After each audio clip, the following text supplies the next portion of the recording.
Ladies and gentlemen, the following segment of the podcast is presented exclusively by Hillsdale College. For over 175 years, four purposes have defined Hillsdale's mission: learning, character, faith, and freedom. Thank you for listening, and my sincere appreciation to our brothers and sisters at Hillsdale for their great sponsorship.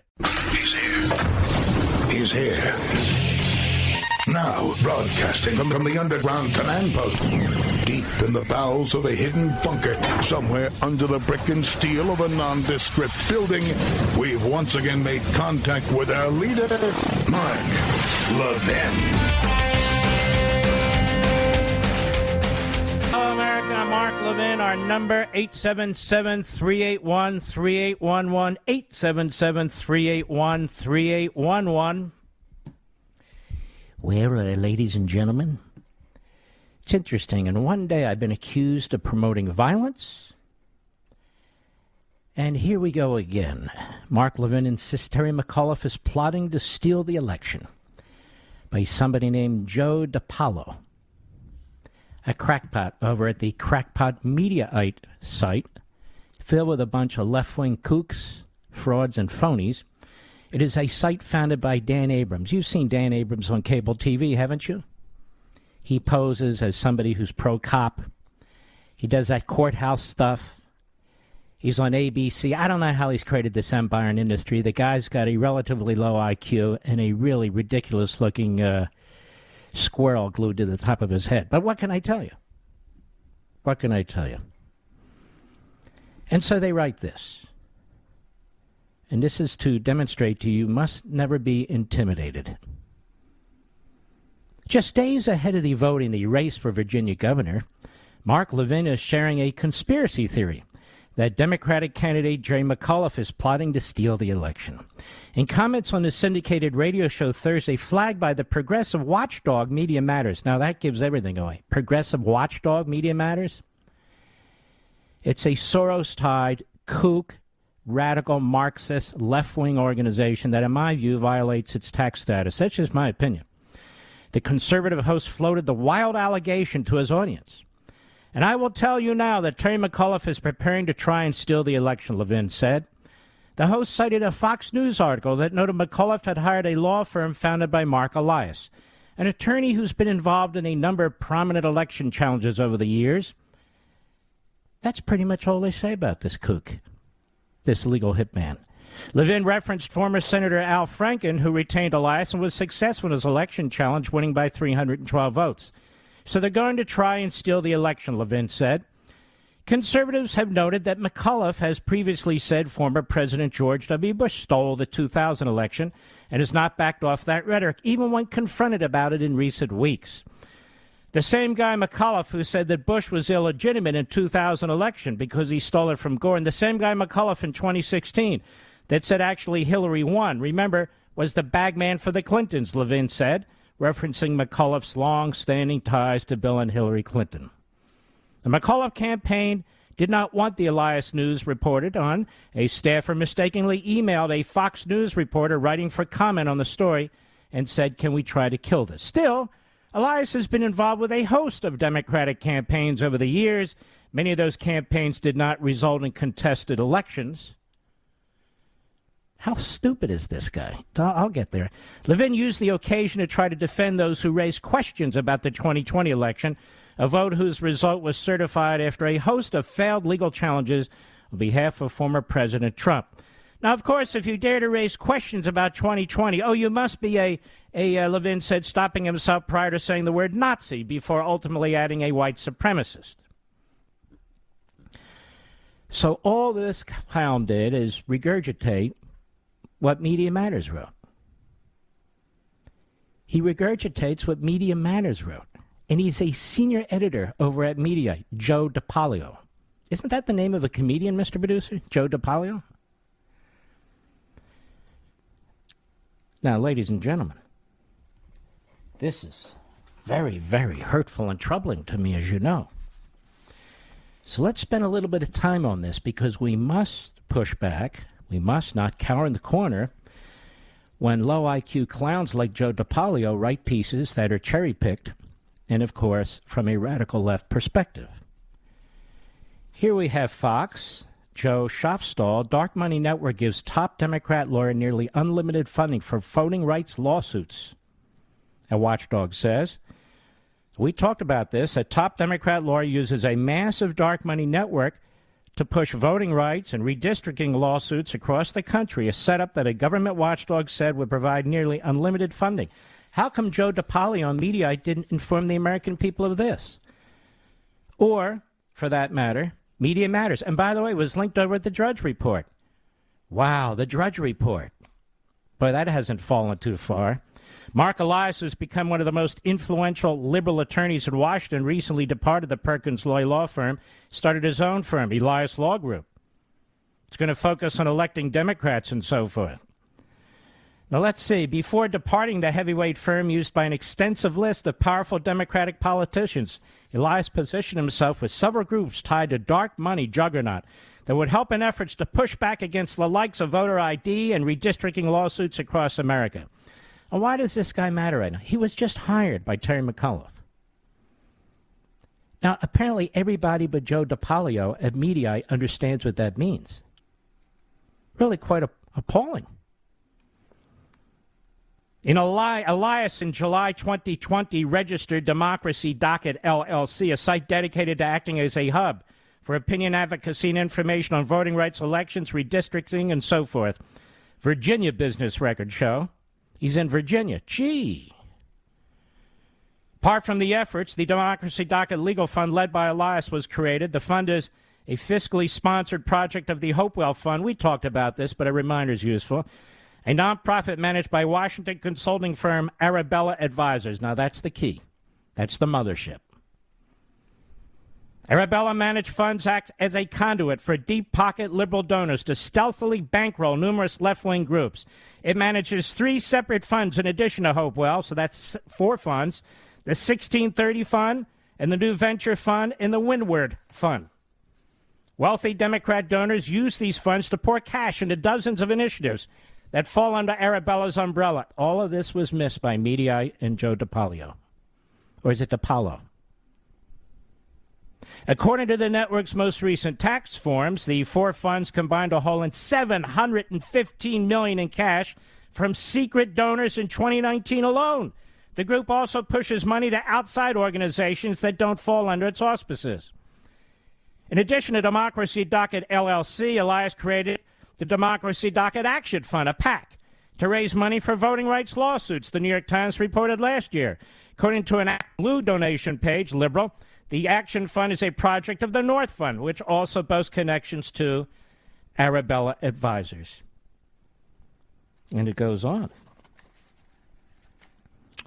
Because the Democracy Docket Legal and Action Funds are fiscally sponsored by other nonprofits, they are not required to file individual tax forms to the IRS, which would shed light on their financials. So they set it up so it doesn't shed light on their financials. And Joe DiPaolo has no problem with this. You see, I'm a conspiracy theorist. And while the funding with these groups remain obscure due to this setup, some foundations and companies have publicly stated their financial support, which is tens of millions. And in April, Bad Robert, a production company owned by Hollywood film director J.J. Abrams, announced it was pitching a $1 million to the Democracy Docket Fund to help fight voter suppression in the courts. From Arizona to Georgia, Democracy Docket is closely tracking over 300 pieces of disenfranchising legislation in 47 states, they said. The high-powered attorney spearheaded similar efforts, bankrolled by influential liberal donors in the past, as Elias acted as Hillary Clinton's top campaign lawyer during the 2016 election. He pushed a multi-state challenge against voter ID laws. Liberal billionaire George Soros funded the efforts. And in the 2016 election, Priorities USA, one of the nation's largest super PACs, tapped Ellis as it marked its focus to voting laws. Soros provided $9.5 million to the PAC during that election cycle, making him one of the most generous donors. Elias led the efforts from its connected nonprofit arm, and it goes on. But there's more. We have more. National Review. Elias is best known as Hillary Clinton's campaign lawyer, who paid for the salacious Still dossier in 2016, for leading the still controversial 2008 Minnesota state recount that ended with Al Franken overtaking Republican Norm Coleman, giving Democrats the 60-seat majority they needed to pass the Affordable Care Act. You'll remember going into the counting, Coleman was leading. He's also the architect of the 2020 Democratic legal strategy that has involved filing dozens of suits across America challenging state election laws. Republican lawyers who faced off against him, they know all about him. Elias first started building his reputation as a top Democratic dogfighter in 1998 when he helped former Senator Harry Reid secure a recount victory and hold his Nevada Senate seat by just over 400 votes. In 2004, he was general counsel for John Kerry's presidential campaign. But his rise to Democratic stardom officially started in 2008 during the Franken-Coleman recount in Minnesota. After election night, Franken, the Democratic challenger, trailed Coleman, the Republican, by 715 votes. Elias entered the fray as the battle for contested absentee ballots heated up. He was on the front lines daily, delivering latest updates and press conferences with reporters. But the line between matter-of-fact lawyering and campaign flack quickly blurred. What Elias does not say is that the repeated sessions almost always began with several minutes of spin from him, Minnesota Public Radio revealed. And so Coleman's lead shrank to 215 after the first canvass. And after months of back and forth, he ended up behind 315 votes. The GOP hopes to avoid repeats. It should learn from Minnesota that modern elections don't end when voters cast their ballots. They only end after the lawyers count them, the Wall Street Journal editorial board said. And we can go on. Hans von Spakovsky, a senior legal fellow at Heritage Foundation, manager of Heritage's Election Law Reform Initiative, said, the model Elias developed during the 2008 Franken-Coleman race involves using technology to track rejected and provisional ballots, then fighting hard to get those ballots counted in heavily Democratic counties. He came in with a huge team of lawyers and totally out-lawyered and out-technologied Norm Coleman and his lawyers, he said. While Coleman's lawyers tracked votes with pens and notepads, Elias had his team on the ground with modern technology, including scanners, which they used to send ballots into cloud, where Elias could track individual votes in real time. And it goes on and on and on. Elias tried and failed in 2018 Senate race after being tapped to head the charge for then-Senator Bill Nelson's post-election challenge against Republican Rick Scott. Even after a federal court judge tossed one of Elias's challenges, he insisted to reporters that the fight was not over. And Nelson conceded 2 days later, but Elias has not missed a beat. He expects Elias to use a similar strategy in 2020 of fighting to count rejected absentee and provisional ballots. So this guy's all over the place, Elias. So why would Terry McAuliffe hire him? Why would Mediaite regurgitate propaganda from Media Matters? Why would Drudge, a Trump hater and a Republican hater, put it up on his site? It all adds up. Washington Post, 2016. The crusade of Democratic superlawyer with multi-million-dollar backing. Elias, a go-to lawyer for Democrats in recount fights and redistricting battles, is now taking a prominent, somewhat controversial place among the coalition of groups challenging a wave of state election laws that were rewritten in recent years with a multi-million-dollar commitment from liberal mega donor George Soros. Elias is challenging laws, and it goes on and on and on. Just days ahead of the vote in the race for Virginia Governor, Mark Levin is sharing a conspiracy theory that Democratic candidate Terry McAuliffe is plotting to steal the election. The host cited a Fox News article that noted that McAuliffe has hired a law firm founded by Mark Elias, an attorney who's been involved in a number of prominent election challenges over years. Levin referenced former Senator Al Franken, who retained Elias and was successful in his election challenge, winning by 312 votes. That's the extent to which they describe who Elias is. Here we go again. Mark Levin insists Terry McAuliffe's plotting to steal the election. Well, I would ask the low IQ aggregate of low IQ writers over there at Mediaite, led by, among others, Joe DiPaolo. Well, why do you think he hired Mark Elias? To handle his contracts? Why did he hire Mark Elias? He's the go-to guy, you see, to challenge elections. That's why he hired him. So don't listen to this crap propaganda from Mediaite, which basically plagiarizes from Media Matters, and then it's linked up so little Matt Drudge can get all his little hits. We know exactly what's going on here. I smell a rat. His name is Elias. And the propagandists over at Mediaite, they can shove it. I'll be right back. Mark Levin.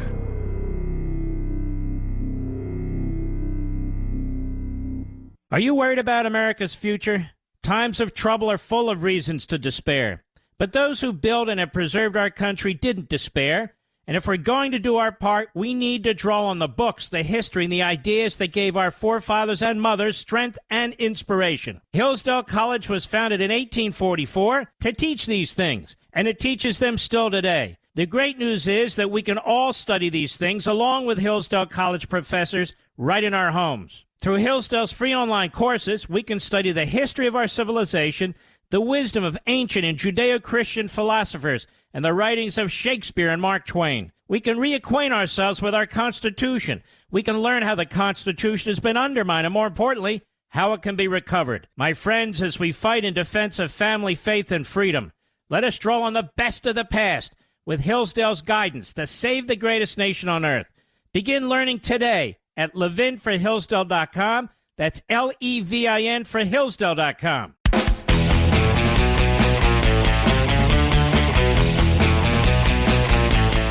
Now we move on to the New Republic. The New Republic was really started by a bunch of progressives about 100 or so years ago, a little older than that, I think. Progressives being American Marxists. And somebody by the name of Matt Ford, he's a staff writer over there, another low IQ head case. The right's embrace of political violence is escalating. The right's embrace of political violence is escalating. Now, we've seen the mobs, we've seen the arson and the looting and the rioting, but you see, it's the right. And by right, they're trying to throw a very, very broad net. Klansmen, neo-Nazis, and of course, Charlie Kirk and me and others. This is the kind of sick, pathetic pathology that exists in these cloistered environments, places like the New Republic. And so I want to respond to this, fill you in on what Matt Ford has to say, if that is his name, over at the New Republic, which is actually an old magazine that promotes this American Marxist agenda. So we do have that after the bottom of the hour. So stick with me. I'll be right back.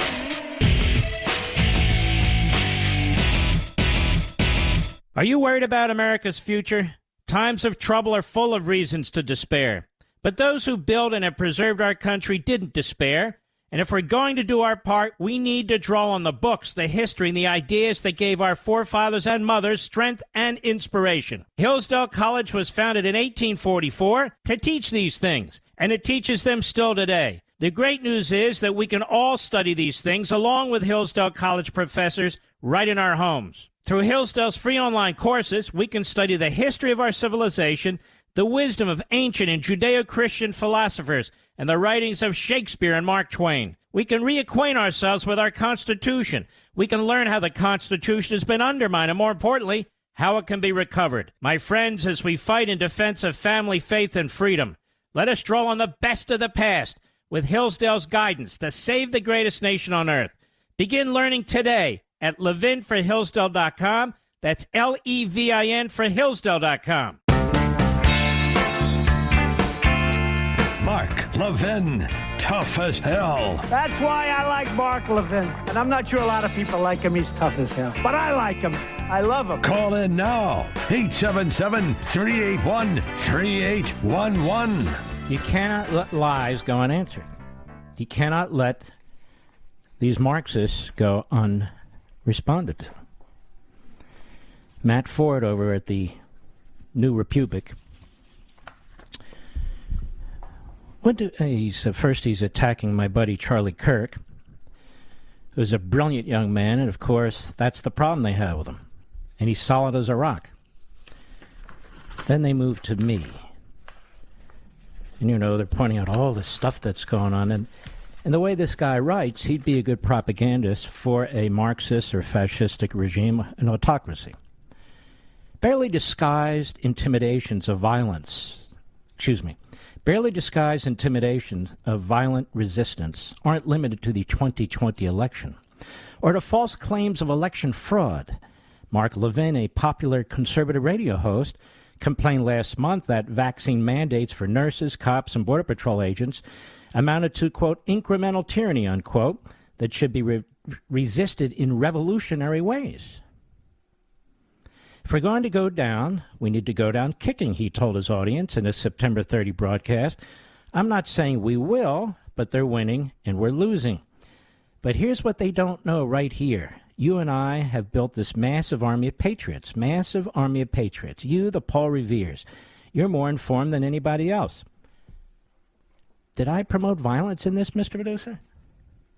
I don't know how many times I come behind this microphone and urge people to be civil and polite and not to use violence. Now, this guy must know this. If he's tracking my radio show, 4 years worth, is on the marklevinshow.com website. Right, Rich? 4 years worth. All you have to do is go on there and listen, which this clown probably did, but cherry picks. That's right. I don't believe you should roll over and play dead. I don't believe you should roll over in a fetal position. I don't believe you should roll over when these American Marxists are trying to destroy your country, your economic system, our immigration system, and everything related to it, trying to brainwash your kids to hate you, hate their faith, hate their country. That's right. I think we should stand up to that. And it's too bad that clowns like this, Matt Ford, if that is his name, should be Matt Etzel, that Matt Ford is worried about quote-unquote violence from talk radio hosts and others. When we saw what took place 2 summers ago, it wasn't talk radio hosts. It was Black Lives Matter and Antifa and the Democrat Party and his field, his so-called profession, the media celebrating it, promoting it, embracing it, encouraging it. They were all down for the revolution, weren't they, ladies and gentlemen? And yet look how they talk about you. Look how they speak. All of this is to say that those who consume right-wing media are inundated with a few messages over and over again. Democrats on the left are would-be dictators and tyrants. Well, they certainly are. What would you call them? Freedom supporters? Does the word freedom ever pass their rather substantial lips? Ever? I don't hear freedom coming out of Biden's mouth or Pelosi's mouth or Schumer's mouth. By the way, all white people. I don't. Do you? No, I don't. Unbelievably. It's worth noting how surreal this violent mentality is when viewed from the left. And they go on about that. So this clown has no problem with governmental tyranny, mandates, people losing their jobs, people being compelled to get vaccines even though they don't need them because they have natural immunity. That's the science. That's knowledge. Those are facts.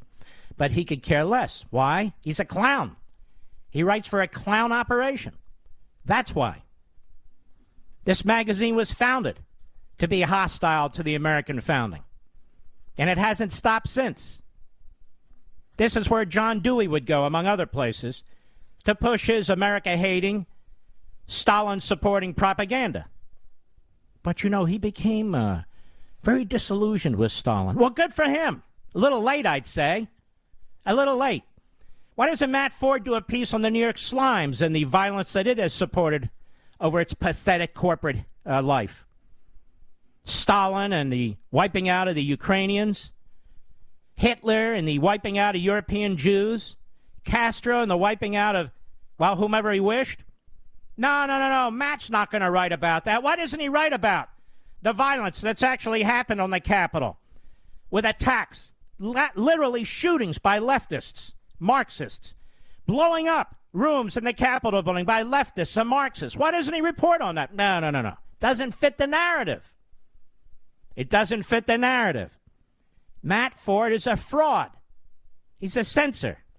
He's a clown, which is why he writes for this barely surviving The New Republic. Oh, The New Republic? The New Republic. Yes, have you heard of The New Republic? Oh, yes, I've heard of The New Republic. Nothing new about their gibberish, I can tell you that. Meanwhile, ladies and gentlemen, a little gentle reminder, who is it that said the 2016 election was stolen? Who is it that said the 2000 election was stolen? Well, let's start. The Democrats and the big lie of the 2000 election. Democrats and media, one and the same. Cut 8, go. We won that election. Al Gore won the election. Al Gore was elected president of the United States. Right. This wasn't counted. You know it. I know it. They know it. We won that election. Hold on now. To quote media, here we go again. Here we go again. Go ahead. George W. Bush did not win this election. Do you think Republicans stole that election? In 2000, I wish the United States Supreme Court had let them finish counting the votes. The Supreme Court denied the actual and accurate counting of the votes of Florida. If Katherine Harris, Jeb Bush, Jim Baker, and the Supreme Court hadn't tampered with the results, Al Gore would be president. An election has been stolen, robbed. It wasn't a fair process. It wasn't a neutral process. It was a process that was rigged against us. We actually won the last presidential election, folks. They stole the last presidential election. As we look at our election system, I think it's fair to say that there are many legitimate questions about its accuracy, about its integrity. How are you going to keep it from us being able to be in a position where you can manipulate the machines, manipulate the records? In Virginia, when I was governor, I had to replace all the machines. Too many voters have cast votes on machines that jam or malfunction or suck the votes without a trace. I kept voting in the Senate race, kept voting for the Democrat. Republican name kept coming up. 3 times that happened. How many other votes did the computers get wrong? I brought in some technology experts. They were able to hack into our machines from off-site in about 5 or 6 minutes, and within 4 minutes, they were able to change a vote. The legitimacy of any president that's elected is going to be impaired unless the American people understand that there has been a full and fair count of all the votes. We will continue to object to the election procedures until they are corrected. The objection is in writing, and I don't care that it is not signed by a member of the Senate. It is our duty to challenge this vote. It's not as if it's just Republicans who have monkeyed around with elections in the past. Sometimes Democrats have too. I would be standing here saying this no matter what the outcome of the election. Oh, right. Interesting, is it? Was that 8 and 9, Mr. Producer? Well, we have to add in here, don't we? Now, what about the 2016 election in which Donald Trump won? I'm sure Mediaite was all over the conspiracy theories there involving Mark Elias and his colleague who got indicted. Guy by the name, I believe it was Mark Sussman, or Michael Sussman. Interesting. Cut 9, go. You can run the best campaign. You can even become the nominee. And you can have the election stolen from you. That is where they are in this issue now. That Russia was not only interfering, but was trying to deliver this election to Donald Trump. You have this very real skepticism about how legitimate was this election. It wasn't simply that Russia got engaged or involved in hacking the election, but did so to favor Trump. I think this is a constitutional crisis. I mean, was the president legitimately elected? And you can have the election stolen from you. Then what it suggests potentially is that the election was in some sense illegitimate. And I don't know where you go from there. So do you think that Trump in any way is an illegitimate president because of the Russian involvement? I mean, the Electoral College before the 19th has got to know whether the Russians had an effect. The Electoral College should behave as it was designed to behave and as it was explained by Alexander Hamilton in the Federalist Papers. It should deny him an Electoral College victory. And I would like to see the evidence, because if the evidence is there, I don't see any other way than to vote again. I mean, as an American citizen. The election stolen from you. Wow. I wonder if this guy DePaolo was around back then. I wonder if he heard all this. A lot of this was Terry McAuliffe. Remember, he had been the DNC chairman as well for a period of time. It's amazing. Now think about what Mediaite wrote, what crap it is. Think about Media Matters, a front group. Think about Drudge, what a reprobate he's become. And this is what they push. Mark Levin. Here we go again. A conspiracy theory that by McAuliffe hiring this legal hitman, Mark Elias, who's been behind all this stuff, he's not trying to steal the election. No. But hopefully the people of Virginia will turn out en masse, Republicans, independents, and even some Democrats, and put an end to this. Say enough is enough. And I might note, Terry McAuliffe, there's not a dime's worth of difference between him and Biden when it comes to policies. He wants to increase taxes in Virginia, the highest in the history. He doesn't complain in the least. He's not concerned about open borders. He has no intention of assisting ICE when he becomes governor because they didn't insist ICE before. And I could go on and on and on about this guy. He wants all kinds of freebies given to people, including illegal aliens. Then he has a conga line of career politicians coming through the state, just like him. He's running against a man, Glenn Youngkin, who's never run for office before. Just think about these things. And how corrupt the media are, even some of the phony new media.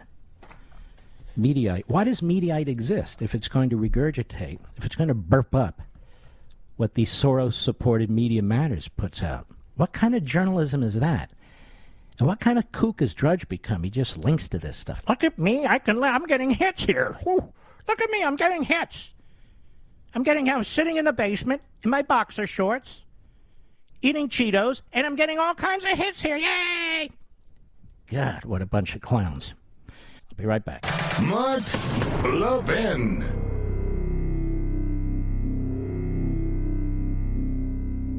Are you worried about America's future? Times of trouble are full of reasons to despair. But those who built and have preserved our country didn't despair.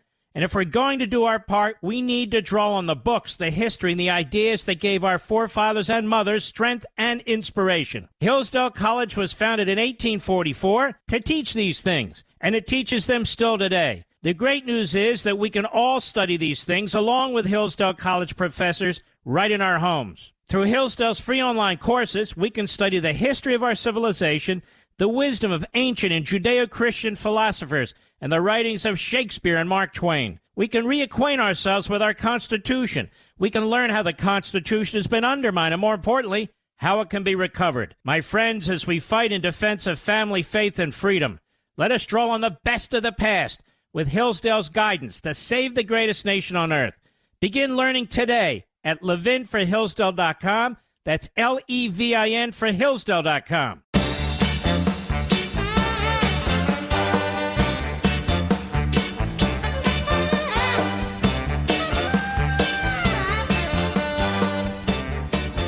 Now, just to give an example of where the Democrat Party is today, there's somebody running for lieutenant governor, a Democrat, in Virginia, and her name is Hala Ayala.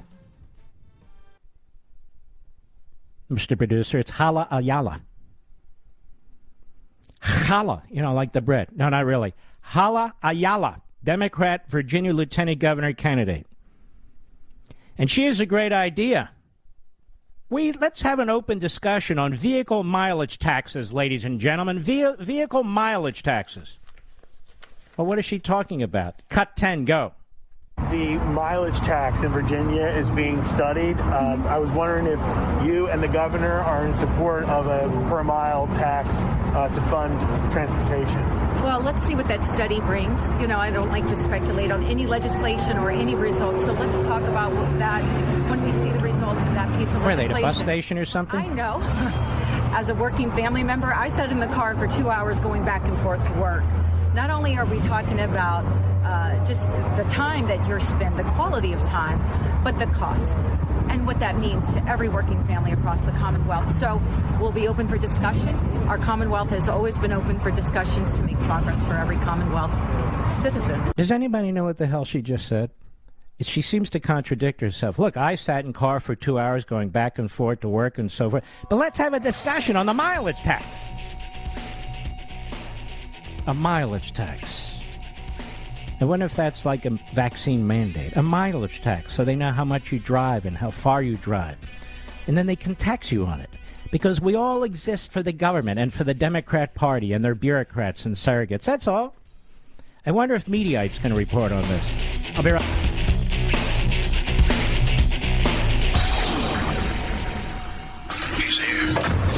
He's here.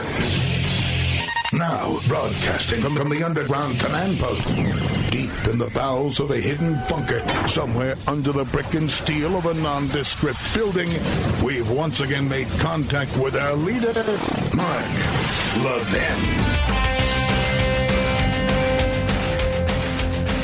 Hello, America. Mark Levin here. Our number, 877-381-3811, 877-381-3811. The insanity never ends. The insanity never ends. This is from FT.com, foreign policy site. Allies lobby Biden to prevent shift to no first use of nuclear arms. U.S. allies are lobbying Biden not to change American policy on the use of nuclear weapons amid concern the president is considering a no first use declaration that could undermine long-established deterrence strategies aimed at Russia and China. Now, why would that even enter your cranium, as small as its cranium is? Why? To even consider telling the communist Chinese, the fascistic Russians, the communist North Korean inbred, the Islamo-Nazi regime in Tehran, and the rest of our enemies all over the world, you strike us first. Only then will we shoot back. I mean, what is that? That's no deterrence at all. In fact, it's a provocation. The lobbying by treaty allies, including Britain, France, and Germany in Europe, and Japan and Australia in the Indo-Pacific, comes as the Biden administration is in the middle of a nuclear posture review, a regular interagency process that sets U.S. policy on nuclear weapons.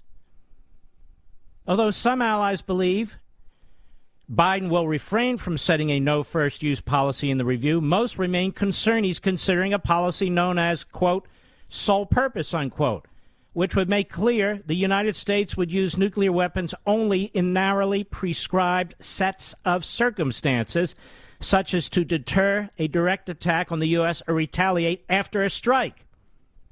This would be a huge gift to China and Russia, one European official said. American policy towards the use of nuclear weapons has, since the Cold War, remained intentionally vague, suggesting the U.S. could use them preemptively and allowing allies in both Europe and Asia a clear sense of protection under the American nuclear umbrella. The problem with sole purpose and no first use is that the allies believe it and the adversaries don't, said Michael Green. Some allies remain worried that U.S. officials have not conveyed the extent of their opposition directly to the president, fears exasperated by the administration's failure to heed allied concerns over the withdrawal from Afghanistan and a nuclear submarine agreement with Australia. More than a dozen European and Asian officials and critics on Capitol Hill told the Financial Times that allied fears have risen as the posture review nears its conclusion, which is expected by the end of the year.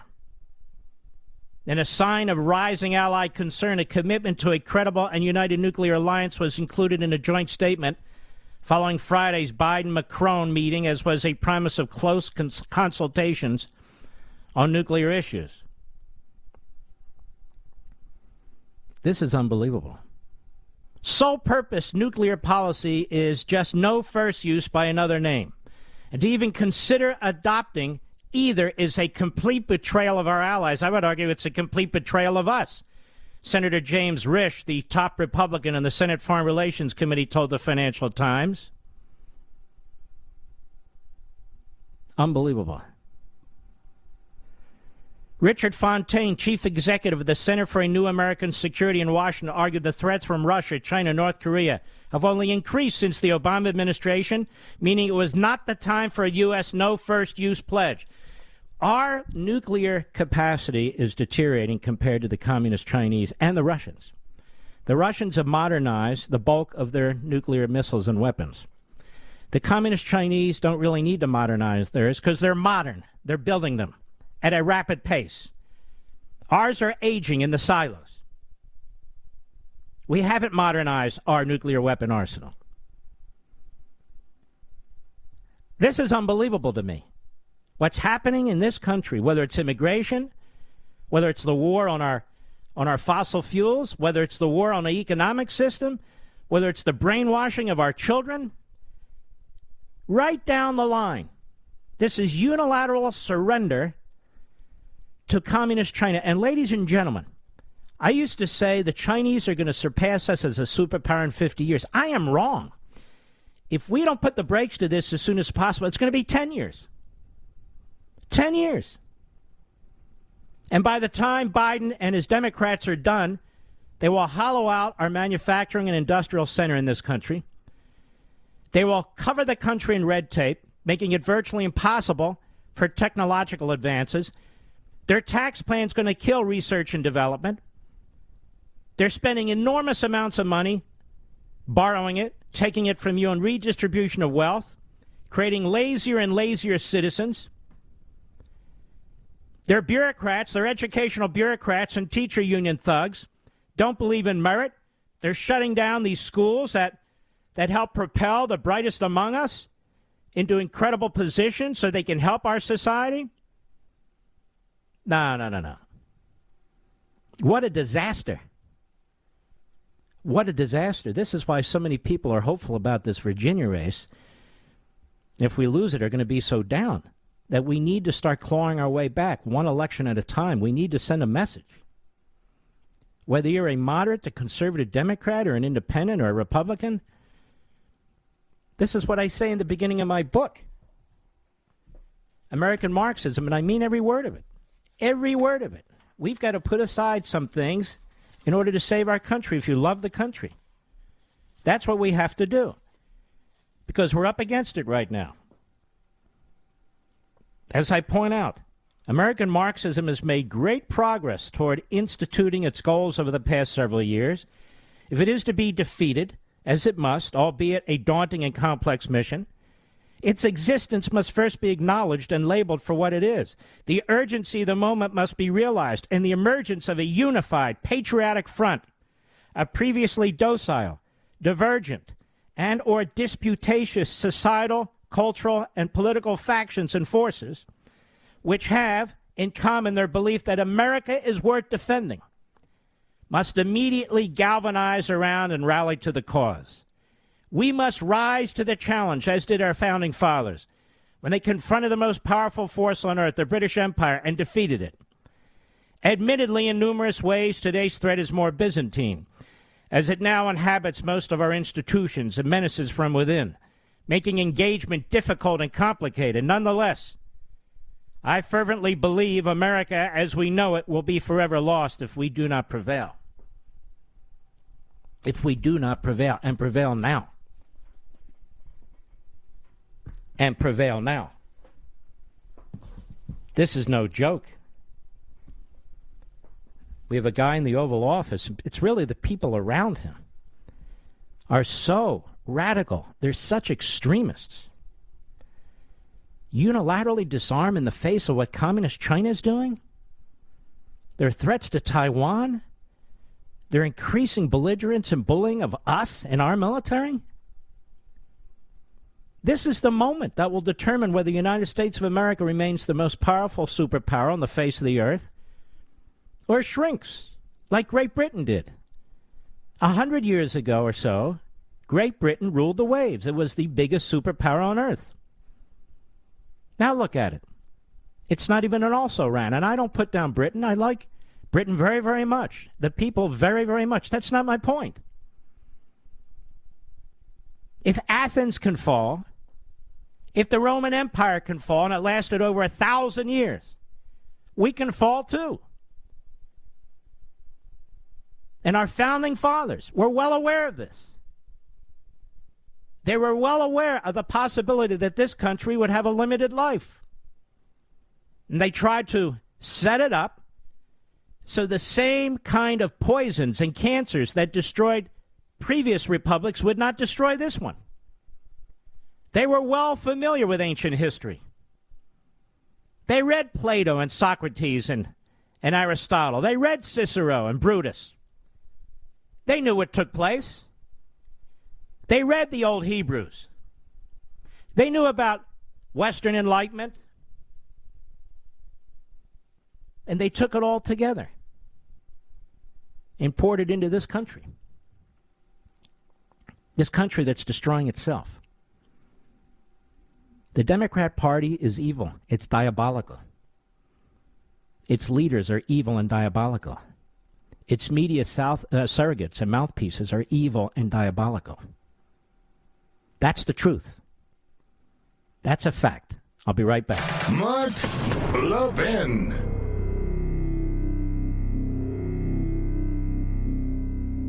Over 2,000 of you, my listeners, made the switch from overpriced wireless carriers to Pure Talk over the past few months. We want the rest of you to join us and to see what we're talking about. If you're with AT&T and Verizon or T-Mobile, your family could save over $800 a year just by switching to Pure Talk. You get great coverage, you can keep your phone and your number, and you'll save a fortune. Pure Talk is the top-rated wireless company by Consumer Affairs, with the absolute best consumer service team based right here in America. Does that sound good? Well, it gets better. Right now, get unlimited talk, text, and 6 gigs of data, just $30 a month. And if you go over on data, they don't charge you for it. They don't care.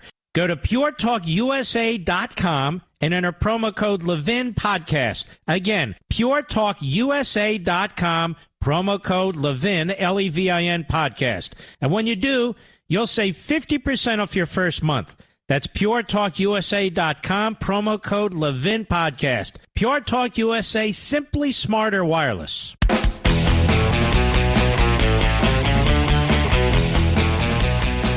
There was a hearing yesterday in the House, and the Marxist nutjobs were jumping all over the fossil fuel industry CEOs, who do a hell of a good job under the circumstances. They're heavily regulated. They're prevented from exploring in so many areas of the United States, now all federal lands, which amounts to about 25% of the land mass of the country, as well as other areas offshore. And they try to do the very best they can. And as a result of what they have done, we were actually energy independent. A combination of President Trump's policies and the genius of our fossil fuel industry. So the Democrats have destroyed all that. So the price of your fuel is going through the roof. Whether you use electricity, natural gas, propane, or actually heavy oil to warm your homes during the summer. Those of us who are not in the warm areas yet, although I'm coming, you're going to see your prices go up at least 50%. Think about that. The cost of driving, the cost of production, the cost of truckers bringing your goods, the cost of plastics and nylons and polyester and on and on and on are all affected by this. All of it. And so this is what the Democrats are doing. And they want to take about $500 billion out of the budget that they want to pass, the spending bill they want to pass, and move it towards transitioning us from fossil fuels to alternatives.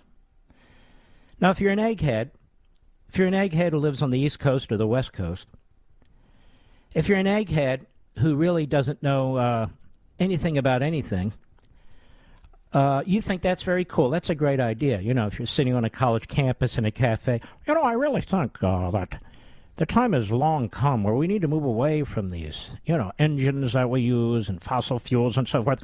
And we really should husband the resources that are, like the sun, and that's unlimited source of power there. And we can do this in many, many ways, but for the fact that the oil companies prevent us. They won't allow us to do anything. Whack jobs like that. And then the kids are in there, yes, Professor, we think you're exactly right. You're exactly right. Why don't you sit down and be quiet? You sound like you're of white privilege. Nonetheless, they're going to destroy this country. So you have crackpots like Cori Bush out of St. Louis, among others, accusing the oil companies of being racist. Now, why would they be racist, and why would they want to be racist? Because you're putting refinery in poor neighborhoods. Now, when I drive up and down the East Coast, I don't see refineries in any neighborhood. Now, maybe they are, But what do we know? What came first, the refinery or the neighborhood? But all that aside, that's up to local zoning. And so if you keep electing Democrats in the inner cities and you're upset about local zoning, maybe you ought to stop electing Democrats. But for Cori Bush, everything is racist because she's a bigot. Everybody's out to get people, you see.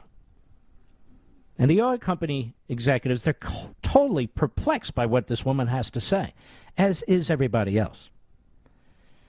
But Byron Donalds is a congressman from around Naples, the Naples area of Florida. He's an African American. I saw him on TV once. I thought he was superb, and I brought him on Life, Liberty, and Levin.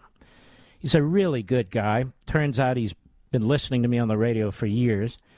And since we've had him on, he's been all over Fox. Why? Because the other hosts know a great guest when they see one, on my show, of course. And anyway, so Byron Donalds was at this hearing yesterday, and he had had enough. He heard this crap, and here's what he had to say. Cut 12, go. First of all, to the witnesses, the leaders of Exxon, Chevron, BP, Shell, I know that the climate activists in Twitter world, which Dave Chappelle says doesn't exist, and he's right because it's just people who have nothing better to do but type on their keyboards, and we do it too here in Congress. But let's be very clear, you need an apology because what I witnessed today was just rank intimidation by the chair of this committee. Trying to get you to pledge on what you're going to spend your money on is a gross violation of the First Amendment. And just because we're members of Congress and we got microphones and we pass laws does not mean that we also have the ability to infringe on your ability to organize, whether it's API or anybody else, or what you choose to spend your money on. It is disgusting. It is absolutely disgusting. Somebody needs to go call Merrick Garland, tell him to get in here and watch the intimidation that came from this very panel today. Because this is not about defending big oil or defending big anything. It's about defending the ability of people in our country to be free, say what they want, think what they want, spend their money how they choose. And if we're not going to be any better than the Chinese, how do we ever expect to beat them on the world stage when we're cutting our neck when it comes to energy production while they are burning more coal, they are burning more oil, they're increasing their emissions, and they're not showing up in Scotland. You know why they're not showing up in Scotland? Because they're interested in building an economy.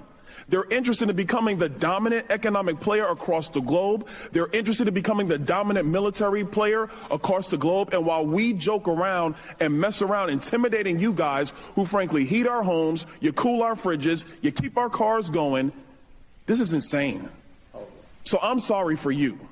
And I'm sorry for the people in our country who have to witness shenanigans like this and witness circuses like this. That's why they call that one show on HBO, whatever it is, The Circus, because that's exactly what this is.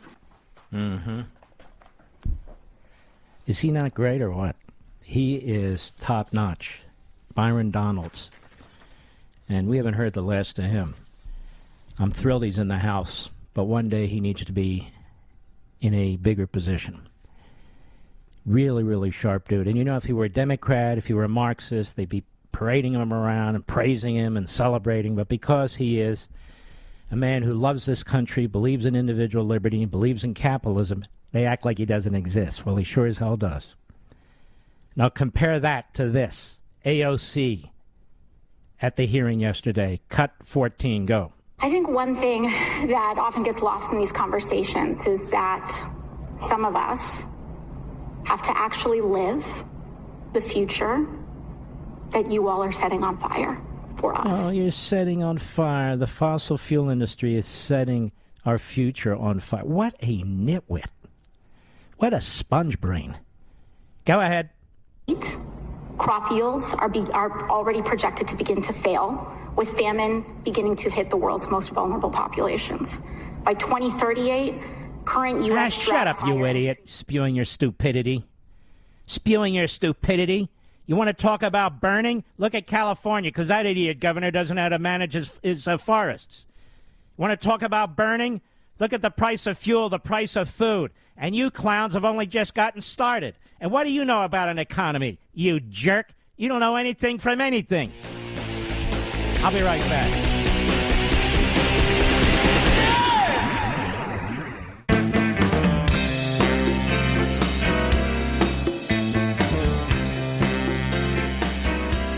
Mark Levin, the research arm of conservative media. Call in now, 877-381-3811. WCOA, Evelyn, Pensacola, Florida. That is a big darn station. How are you? Yes, it is, and I am saluting you, Mark. Thank you so much for taking my call. Mark, it is such an honor to talk to you. Look, my day is not complete until I've listened to you. Thank you. I'm a little excited. I'm a little frustrated. I spoke with the call screener. I'm a social worker, and I work in substance abuse and mental health.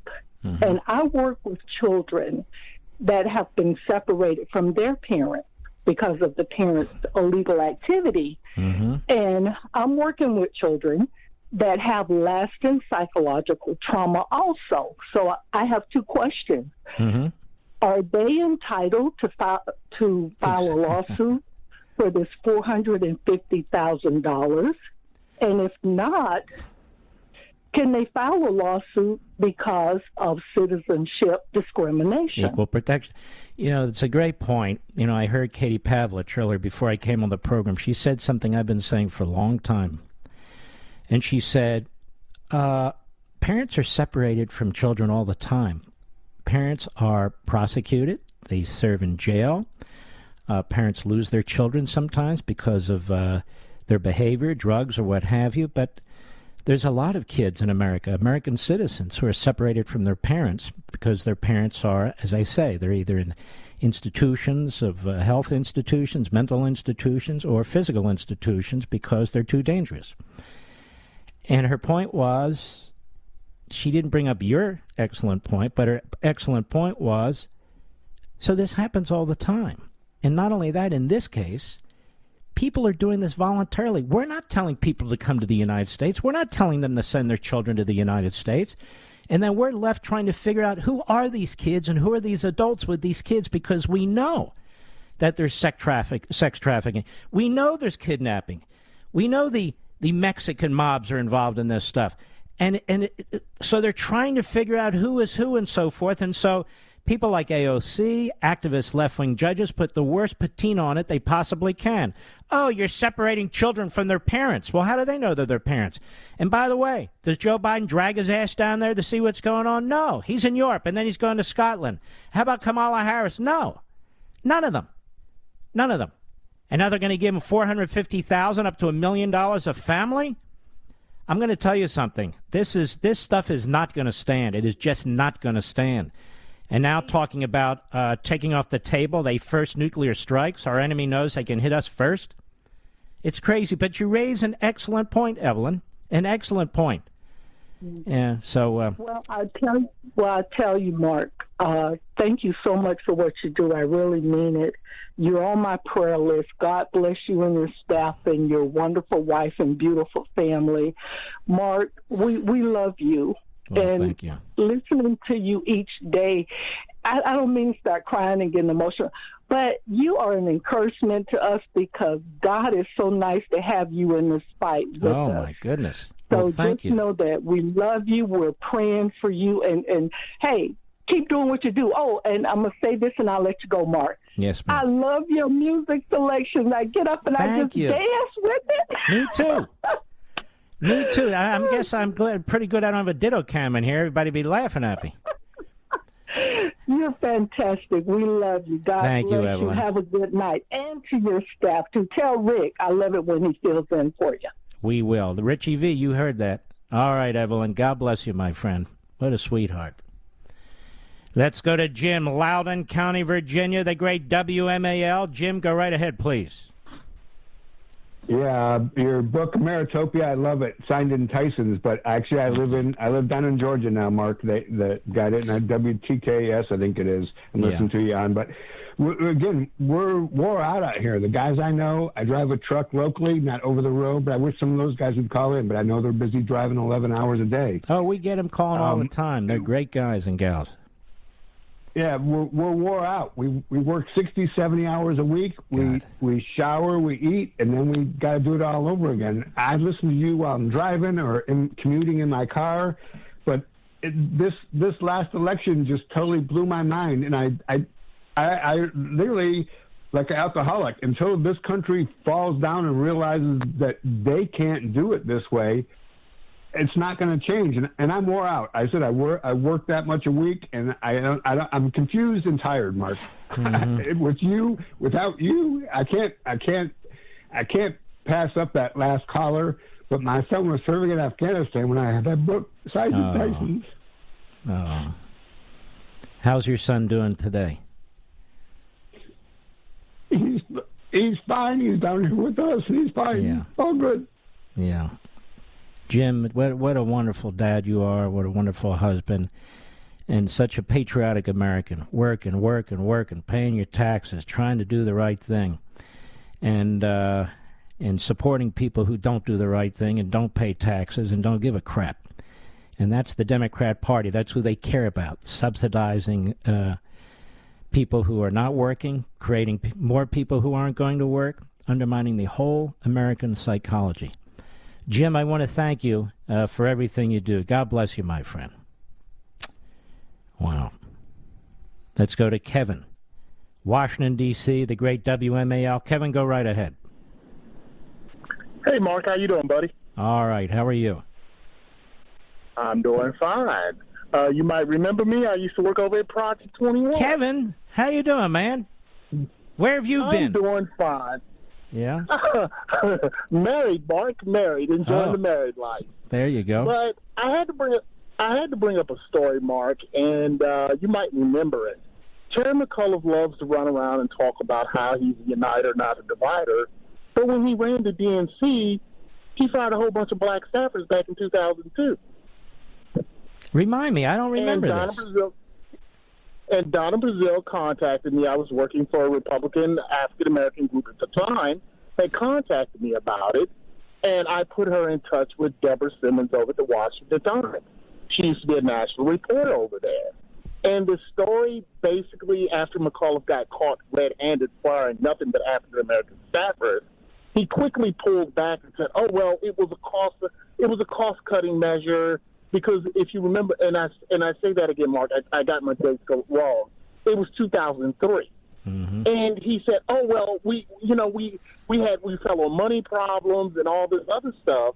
And also remember, he stole the seat from Maynard Jackson. What'd he do? That's right. He beat Maynard Jackson for that chairmanship. You're right.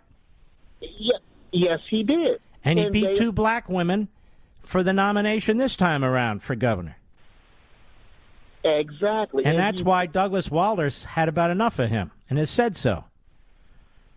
Yeah, that's why Douglas Wilder would not endorse him this time around. Mm-hmm.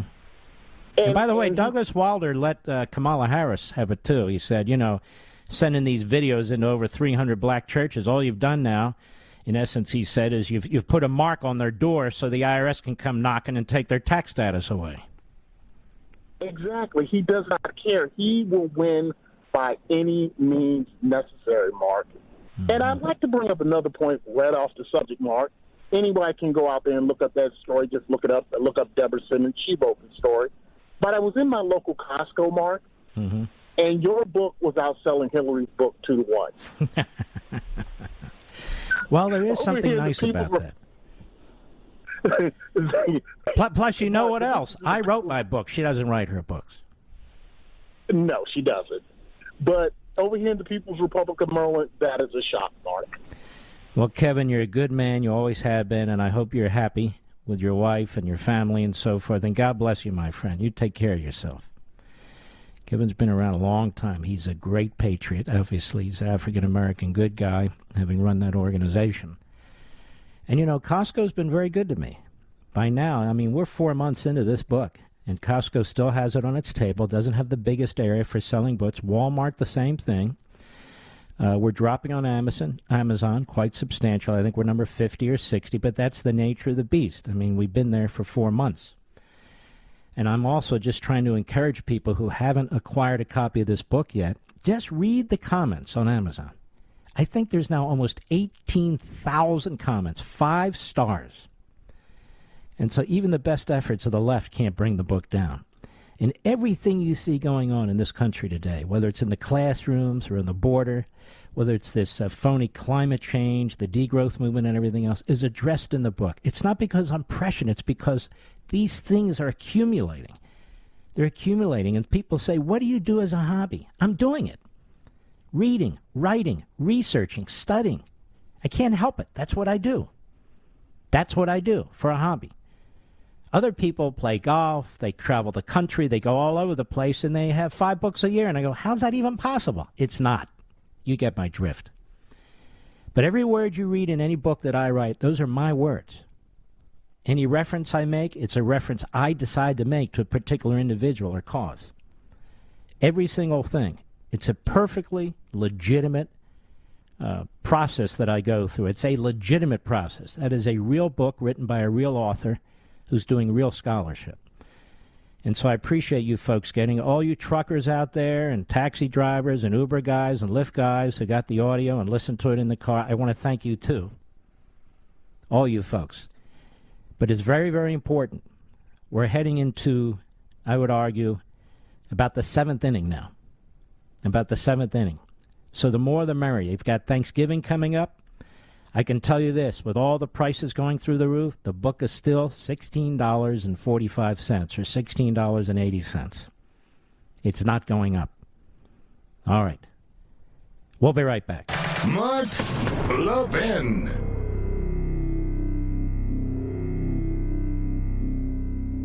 Over 2,000 of you, my listeners, made the switch from overpriced wireless carriers to Pure Talk over the past few months. We want the rest of you to join us and to see what we're talking about. If you're with AT&T and Verizon or T-Mobile, your family could save over $800 a year just by switching to Pure Talk. You get great coverage, you can keep your phone and your number, and you'll save a fortune. Pure Talk is the top-rated wireless company by Consumer Affairs, with the absolute best consumer service team based right here in America. Does that sound good? Well, it gets better. Right now, get unlimited talk, text, and 6 gigs of data, just $30 a month. And if you go over on data, they don't charge you for it. They don't care. Go to puretalkusa.com and enter promo code Levin Podcast. Again, puretalkusa.com, promo code Levin, Levin Podcast. And when you do, you'll save 50% off your first month. That's puretalkusa.com, promo code Levin Podcast. Pure Talk USA, simply smarter wireless.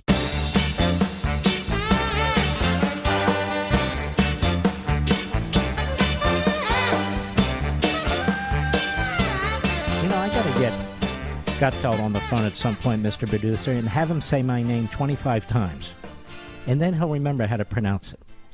He's got a mental block. Levin. I mean, he had a funny joke the other night. You know, Matt Schlapp said, you're going to like the opening because, you know, he introduces me and he says, what does he say?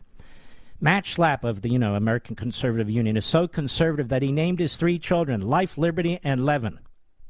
Or ləʻvɪn. ləʻvɪn, I think he said, like his mouth broke. And so I want to tell Gutfeld, who I think is hilarious. I think he's terrific. I really do. And very, very sharp. It's ləʻvɪn, like love in. ləʻvɪn. Repeat after me. ləʻvɪn. Now, in much of the country, it's Levin. I got it. But in Philadelphia, that's where I'm from. It's ləʻvɪn. Levin. Say it repeatedly, 3 or 4 times, particularly if it's in a joke. Just say it, and you'll get over your mental block. I mean, I don't say Gutfield, right? Or Gutfelder. But very, very good guy. I don't know him that well, but very, very good guy. I just enjoy watching him. Jonathan, Cincinnati, Ohio, XM Satellite. How are you? Oh, Mark Levin, it's good to talk to you again, sir. Thank you. I called a couple weeks ago.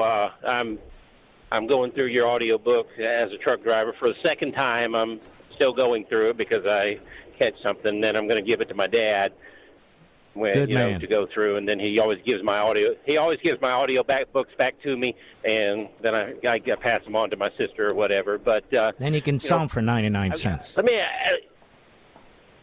you know what? I give it to people who will best benefit them. Yes. I give it to the libtards. I give it to the libtards. You know, if I feel like they're. How dare you, sir? How dare you? Dog, you know. Yes. I know. I'm not racist. My dog's black. He's a black lab. All right. Move along. I ask you a question. Would you take the front door off of your house before you had one to replace it with? I know the answer for me is no. And only if I had a very heavy weapon with me. Okay, well, there you go.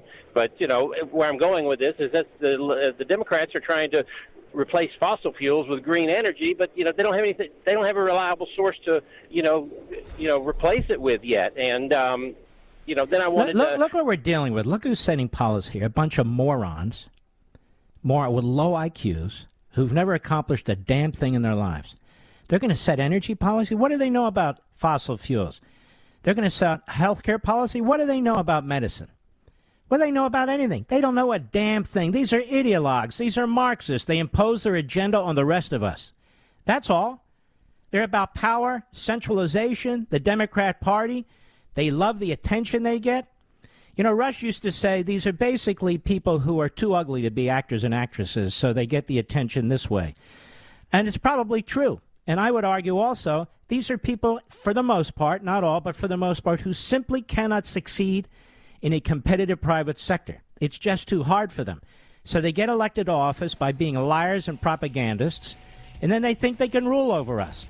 Since when is managing to get elected to a House seat in a heavy Democrat district, since when does that make you a Renaissance man or woman? You're just another idiot. That's all. Another idiot.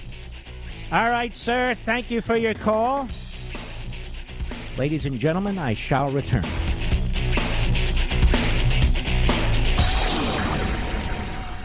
Ladies and gentlemen, this final hour of the podcast is sponsored exclusively by AMAC, the Association of Mature American Citizens. Now over 2 million conservative members strong, AMAC believes in and stands up for the values that we care about: faith, family, and freedom. Thank you for listening, and please support AMAC. And you can become a member at amac.us/join. He's here. Now, broadcasting from the underground command post, deep in the bowels of a hidden bunker, somewhere under the brick and steel of a nondescript building, we've once again made contact with our leader, Mark Levin. Hello, America.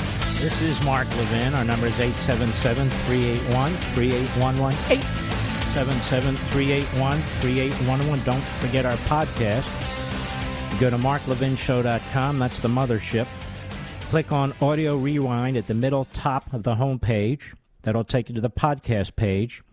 Then you can pick your podcast platform. A lot of people like the Apple Podcast, but there's Stitcher and there's others. But again, it's very, very simple. It's a couple of clicks. marklevinshow.com. Click on the Audio Rewind, middle top of home page, and that'll take you to the podcast page, and then pick the podcast. I encourage you to do that, so you have that as an option at any time. You can be your own program director. I want to read something to you, and this struck me in many ways, and I think it will you too. Statement by National Security Council spokesperson Emily Horn. Now, that's not correct. It's birthing person Emily Horn on the United States providing humanitarian assistance to the people affected by the ongoing humanitarian crisis in Afghanistan. That's what we call a run-on sentence, but nonetheless. The United States is providing nearly $144 million in new humanitarian assistance to the people affected by the ongoing humanitarian crisis in Afghanistan. This brings total U.S. humanitarian aid in Afghanistan and for Afghan refugees in the region to nearly $474 million this year, the largest amount of assistance from any nation. So they're very proud of this. This assistance will flow through independent humanitarian organizations who provide support directly to more than 18.4 million vulnerable Afghans in the region, including Afghan refugees and neighboring countries. Our partners provide life-saving protection, shelter, livelihood support, essential health care, winterization assistance, emergency food aid, and so forth and so on. And, of course, Some of this goes directly into Afghanistan. They don't mention that. And I said, is that it? That's it? Shouldn't there be another paragraph, America, that says in exchange for this we got our citizens out? Or something like that? The numbers keep increasing now. There's almost 500 American citizens, they say, caught behind enemy lines in Taliban territory. And they're scared for their lives every single minute of every single day and night. It's shocking. And they get this money, and we get nothing in return. Nothing in return. We have American citizens over there. The media don't even talk about it, including young people. They don't say a word. It's as if they want to cover it up. What's it, old news? They're always hawking on Donald Trump and everything. Why don't they talk about this? They're never going to. They're never going to because it looks like, that Biden did something bad, and they don't want Biden to go under. You hear these stories, people say, finally, people are on to Biden. No, the media are not. They'll do throw a few crumbs out there, and that'll be the end of it.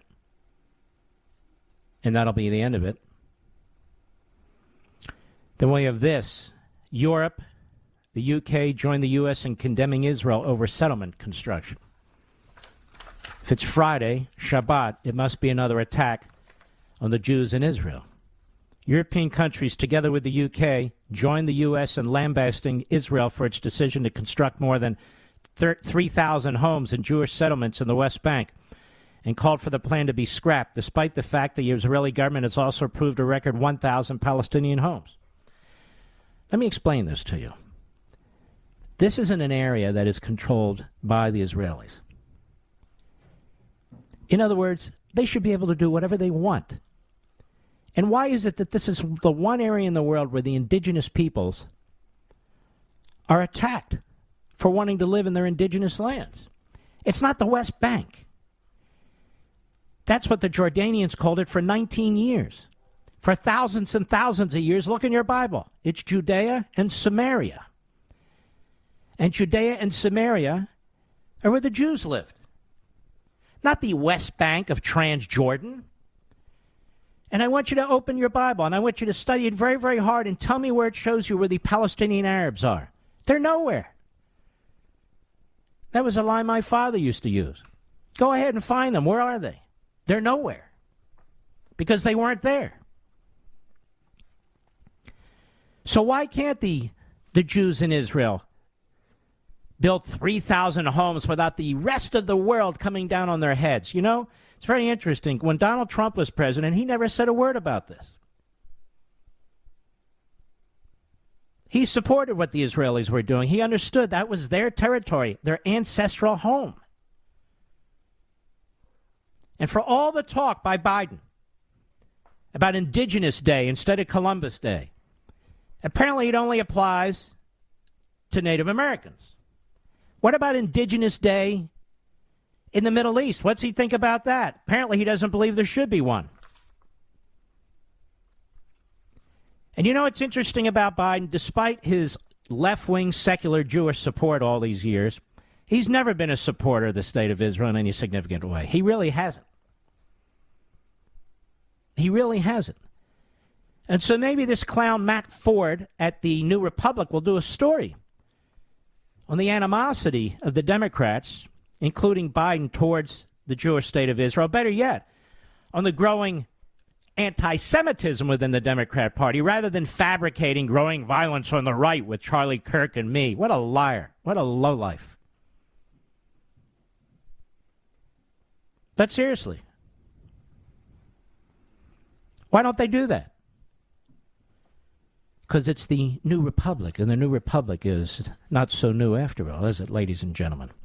We urge the government of Israel to reverse its decision to advance plans for the construction of around 3,000 settlement units in the West Bank. We reiterate, and by the way, you know who's behind this? Blinken. Blinken organized this whole thing. Blinken. And the Chinese and the Russians weren't the only ones, and the American people that saw what happened in Afghanistan. So did the Israelis, and so they're not going to bend over backwards either to destroy themselves. We're destroying ourselves. We reiterate our strong opposition to its policy of settlement expansion across the occupied Palestinian territories. Listen to this language. So do we say the Native Americans in America are occupying territory? Of course not. Nor should we. But when it comes to the Jews, it's a different set of treatments when it comes to the Democrats, the bureaucracies at the State Department, and so forth. And let me tell you another thing that's going on.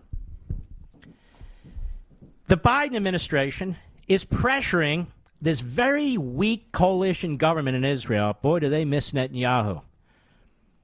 Pressuring them. This little bar mitzvah boy, I would call him, Bennett, and this Lapid, who is another pretty face, and that's about it. What they're doing is they're pressuring them to accept a Palestinian consulate in Jerusalem, even though the state of Israel obviously we have an American embassy in Jerusalem. And the push is on now by the Biden administration to try and compel the Israelis to accept an American consulate in Jerusalem for the Palestinians,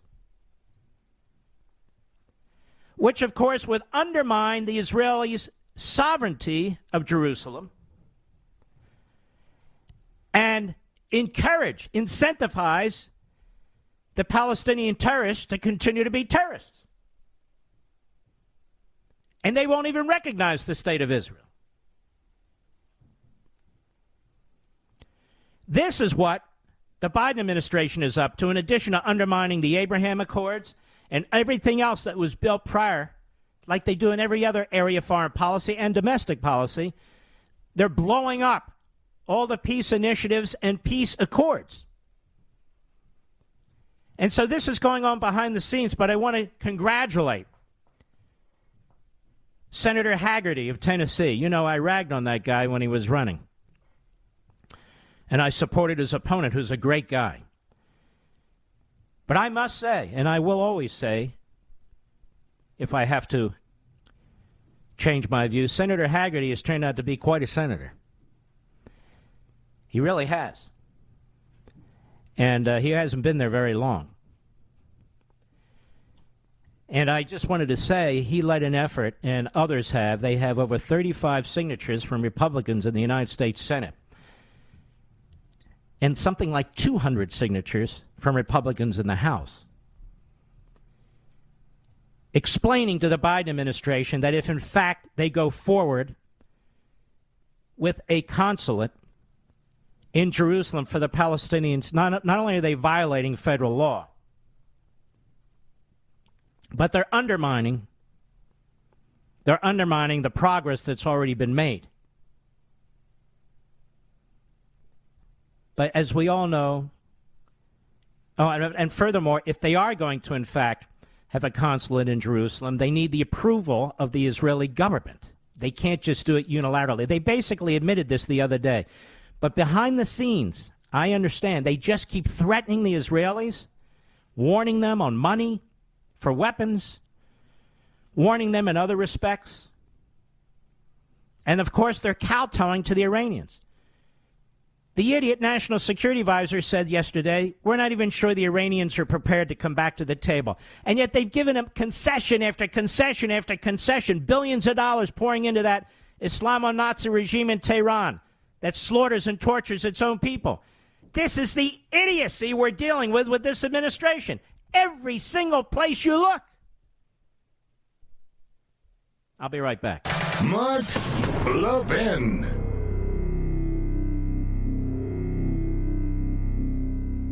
AMAC, the Association of Mature American Citizens, is one of the fastest growing organizations in America. Now over 2 million conservative members strong, and I'm one of them. AMAC believes in and stands up for the values that we constitutional conservatives care about. More than talk, AMAC fights. A full-time presence in Washington, AMAC pushes back against reckless spending, disasters like Medicare for All, and the expanding reach of the federal government. And beyond advocacy, joining AMAC gives you access to a wealth of benefits and discounts, including special member-only rates on car insurance, travel discounts, cell phone plans, and a hell of a lot more. And if that's not enough, you'll get AMAC's bi-monthly magazine, full of insightful articles on issues that matter to most of us, we conservatives. As I said, I'm an AMAC member, and you should be too. Join today at amac.us. That's AMAC.us. Stop supporting the liberal agenda that the other 50-plus organization has been pushing for. Join AMAC instead. AMAC.us.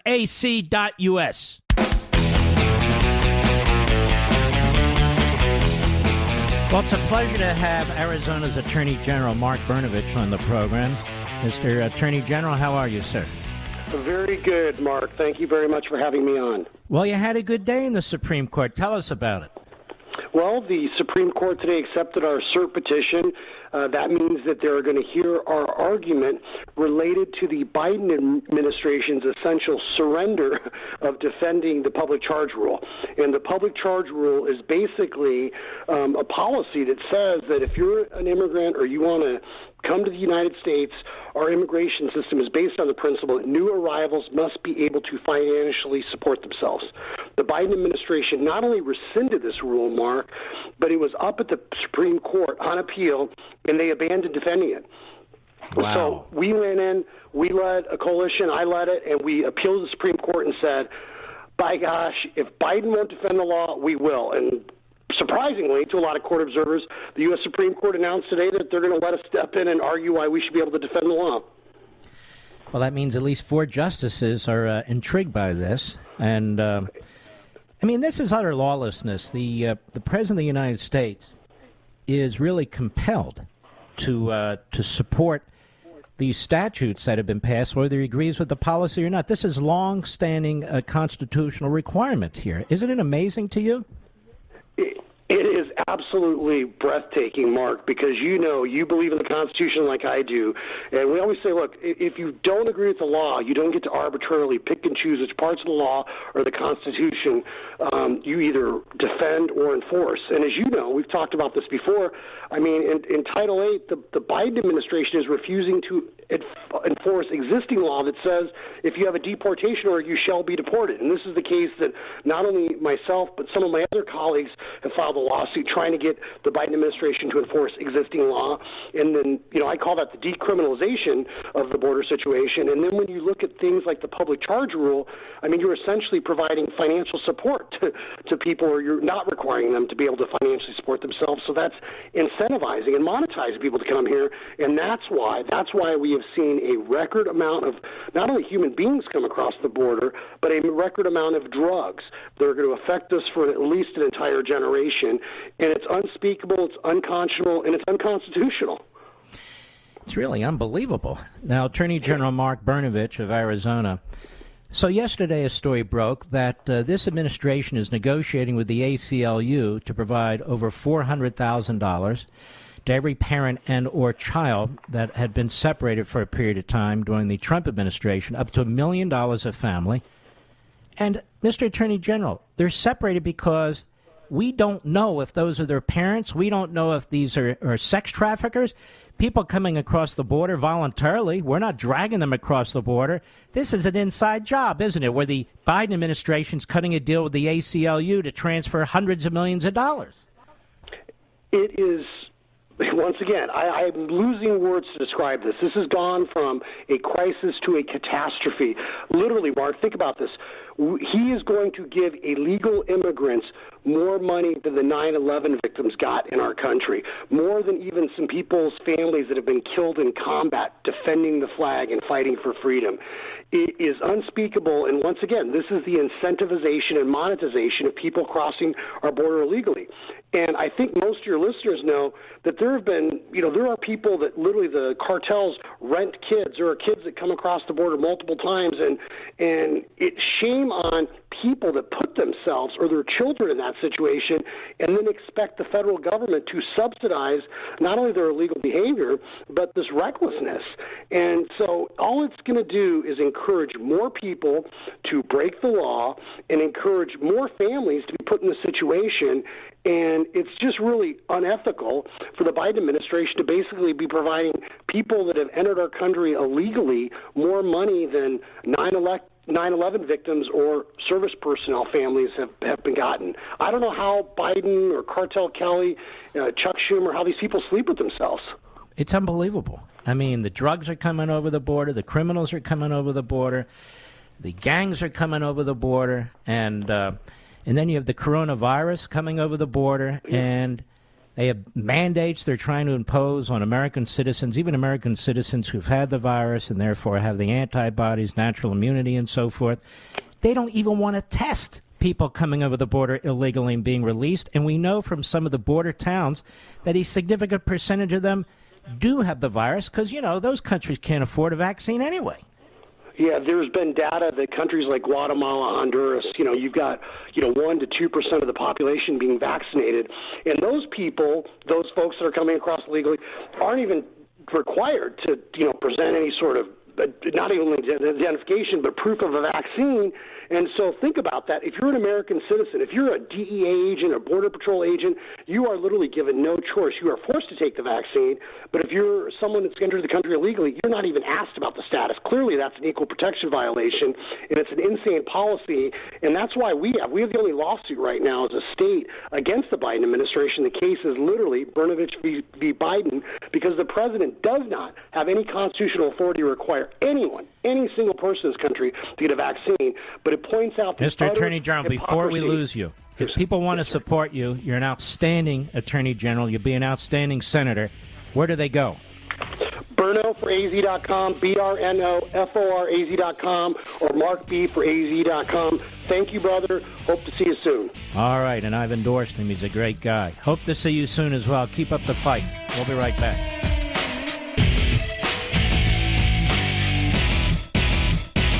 AMAC, the Association of Mature American Citizens, is one of the fastest growing organizations in America, now over 2 million conservative members strong, and I'm one of them. AMAC believes in and stands up for the values that we constitutional conservatives care about. More than talk, AMAC fights. A full-time presence in Washington, AMAC pushes back against reckless spending, disasters like Medicare for All, and the expanding reach of the federal government. And beyond advocacy, joining AMAC gives you access to a wealth of benefits and discounts, including special member-only rates on car insurance, travel discounts, cell phone plans, and a hell of a lot more. And if that's not enough, you'll get AMAC's bi-monthly magazine, full of insightful articles on issues that matter to most of us, we conservatives. As I said, I'm an AMAC member, and you should be too. Join today at amac.us. That's AMAC.us.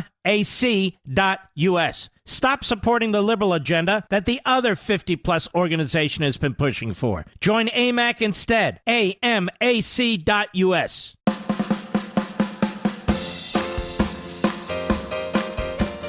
The Mark Levin Show, live and national at 877-381-3811. I'll be honest with you, folks. I always am. When you have a death in the family, it's not so easy to come behind this microphone or to go on TV and proceed as you normally would. But I have an obligation to do that. And if I think I can't, well, then I ask one of our wonderful substitute hosts to step in. And it's been rather difficult because the family lost a very, very important family member. And, I drove back yesterday morning and did the program. I'm doing the program tonight and so forth, but I'm just telling you, this dark cloud remains because it's just, it's not that simple to compartmentalize. But when you're a public figure, you have a responsibility like this, well, you have to plow ahead. And as I say, if you can't plow ahead, then you bring in some help. And I want to thank Richie V, which I failed to do, for filling in as I attended the funeral of my brother-in-law. And I know this is going to sound strange, but it was beautiful. The rabbi is a remarkable person. Rabbi Chaim Cohen of Chabad. The family is a remarkable family. He had a tremendous number of friends that we didn't even know about. And Joe Strauss, what he would do is he would invite everybody to his farm in West Virginia. He was so sick of Washington, D.C., that he bought a place 5 hours outside of the city. And on his own, obviously with some help from people he would hire, but on his own, he developed it with a couple of small homes, but it was very, very, that's fantastic.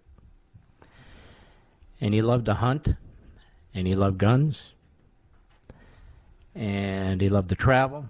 He loved animals. He had exotic animals. At one point, he had an elephant there for 18 months because a small circus collapsed, closed, and basically left its animals by the side of the road. And they were captured, and people were asked if they could watch them for a bit, and he took the elephant. And he was planning on ultimately selling the property because he also loved the ocean. He loved being on a boat. He didn't have a tremendous amount of money, but he was very comfortable. And he had bought a used boat about 40 feet or 42 feet long. And he had decided, you know what? The farm is just so difficult to keep up. And as much as I love it, the weather in Florida is good for me and so forth. And he had been ill.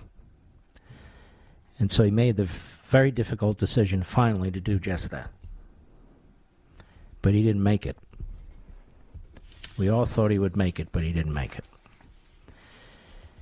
And he was buried on a hillside that overlooked the farm. A tranquil, peaceful, beautiful location.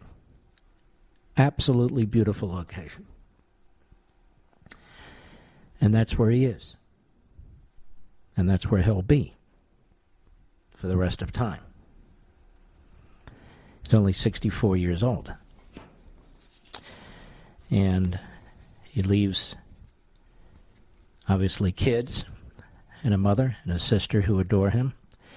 He was a brilliant man. He was also hilarious.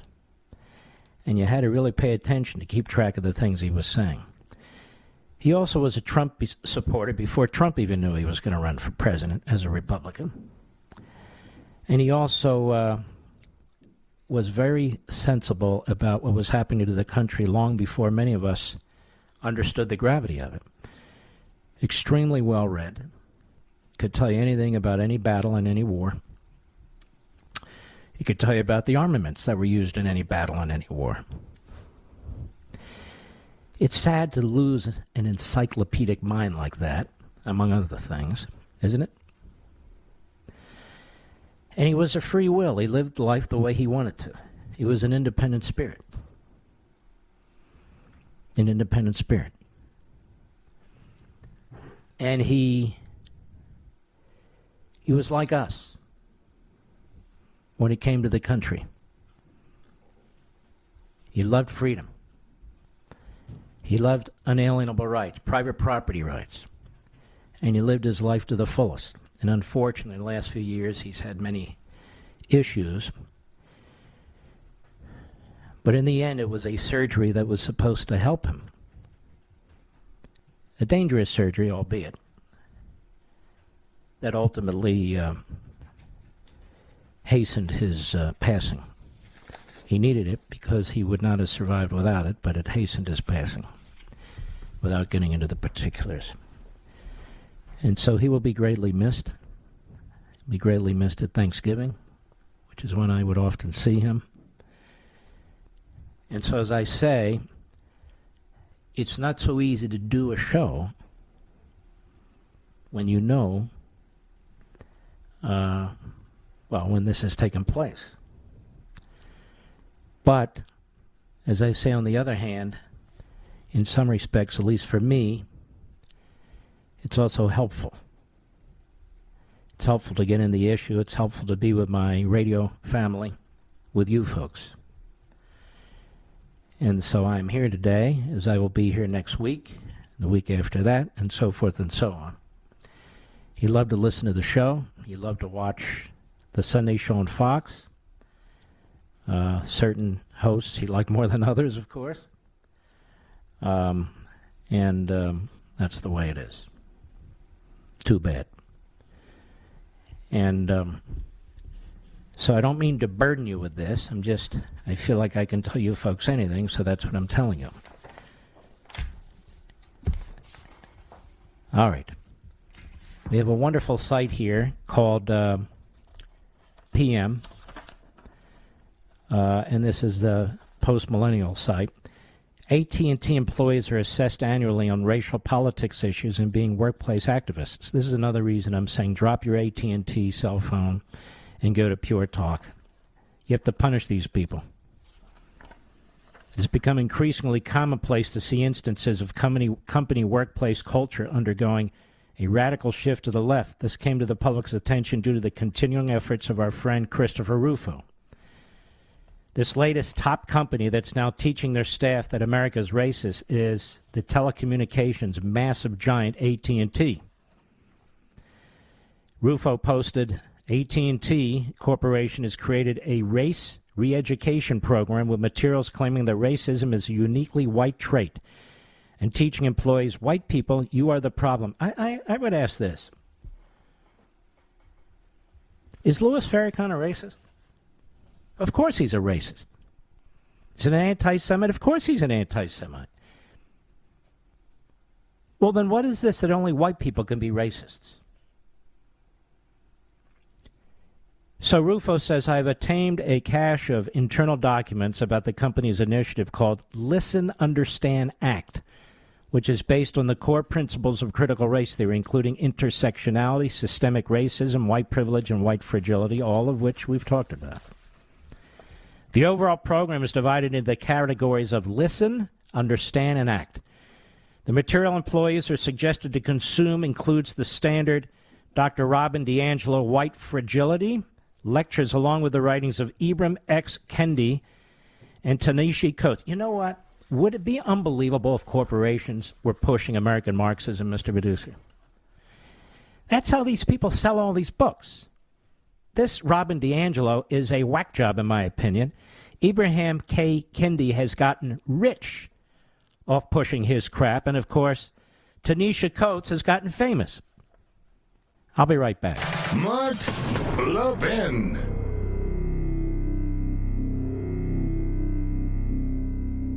AMAC, the Association of Mature American Citizens, is one of the fastest growing organizations in America, now over 2 million conservative members strong, and I'm one of them. AMAC believes in and stands up for the values that we constitutional conservatives care about. More than talk, AMAC fights. A full-time presence in Washington, AMAC pushes back against reckless spending, disasters like Medicare for All, and the expanding reach of the federal government. And beyond advocacy, joining AMAC gives you access to a wealth of benefits and discounts, including special member-only rates on car insurance, travel discounts, cell phone plans, and a hell of a lot more. And if that's not enough, you'll get AMAC's bi-monthly magazine, full of insightful articles on issues that matter to most of us, we conservatives. As I said, I'm an AMAC member, and you should be too. Join today at amac.us. That's AMAC.us.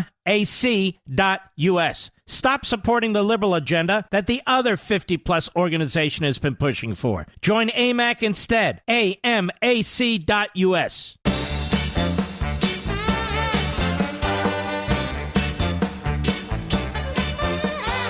Let us go to Tamara, Dallas, Texas, the great WBAP. Tamara, go right ahead, please. Go right ahead. Tamara. All right, let's move on. Sasan, I believe that's how you pronounce it. Las Vegas, Nevada, the great KDWN, KDWN. Go right ahead, please. Hi, this is Hassan. Hassan. Just want to make 2 points. One, the first one, I want to support what you were saying about the indigenous Jews being kicked out of West Bank. It is very similar to what the very first Democratic president, Andrew Jackson, did back in 1830 with the Indian American Removal Act, the Trail of Tears. So the Democrats and the Palestinians have a lot in common in that regards. The second point, the most important point that I called for, is that I want to see if we can have a campaign in order to fight the war about whatever ill is going on in America. I've learned that it is not fighting individual President Biden or Pelosi or with the war and the southern border, because these are all small battles. The big war is the Democratic Party machine.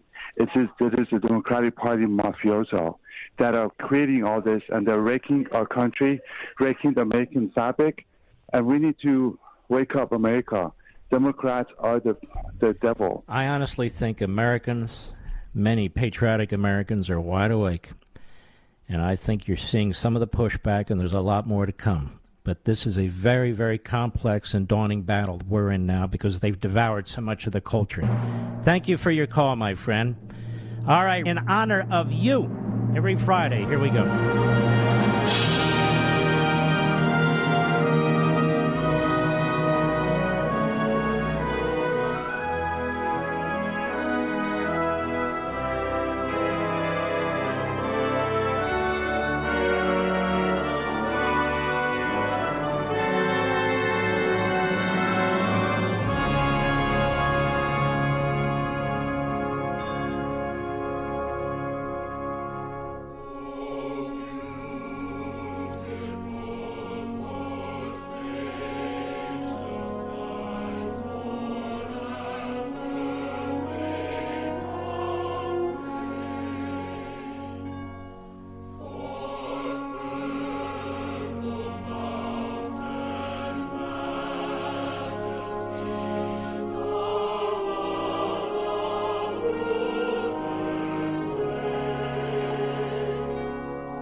forgot to mention during the entire program, Sunday night show on Fox, Life, Liberty, and Levin, 8 p.m. Eastern Time. We're going to have Glenn Youngkin, the candidate for governor of Virginia, the Republican.